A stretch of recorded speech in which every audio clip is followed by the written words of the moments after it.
ഹിമാലയത്തിലെ തണുപ്പിൽ മനുഷ്യരെക്കാൾ വലിപ്പമുള്ള ഒരു വിചിത്ര ജീവി ജീവിക്കുന്നുണ്ടെന്ന് പറഞ്ഞാൽ നിങ്ങൾ വിശ്വസിക്കുമോ? യതി അഥവാ ഹിമമനുഷ്യൻ. പതിറ്റാണ്ടുകളായി ലോകത്തെമ്പാടുമുള്ള സാഹസികരെയും ശാസ്ത്രജ്ഞരെയും ഒരുപോലെ കുഴപ്പിക്കുന്ന രഹസ്യം എന്താണെന്ന് നിങ്ങൾക്കറിയുമോ? Hey hello, welcome to day 5 of 50 Days 50 Stories. പകുതി മനുഷ്യനും പകുതി കുരങ്ങും ചേർന്ന രൂപത്തെയാണ് യതി എന്ന് പറയുന്നത്. 1921 മുതൽ സഞ്ചാരികളടക്കം പലരും യതിയെ കണ്ടതായി അവകാശപ്പെടുന്നുണ്ട്. അതിൽ ഏറ്റവും പ്രധാനപ്പെട്ടത് അവർ കണ്ടെത്തിയ കൂറ്റൻ കാൽപ്പാടുകളാണ്.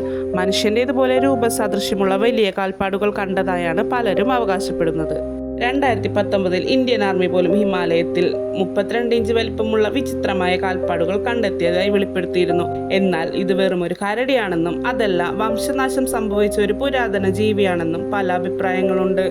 ശാസ്ത്രീയപരമായി സത്യം തെളിയിക്കാത്തതുകൊണ്ട് യതി ഇന്നും ഒരു കെട്ടുകഥയായി നിലനിൽക്കുന്നു. നിങ്ങൾ യതിയിൽ വിശ്വസിക്കുന്നുണ്ടോ? അതോ ഇതൊരു കെട്ടുകഥയാണോ? അടുത്ത സ്റ്റോറിക്കായി ഫോളോ ചെയ്യൂ.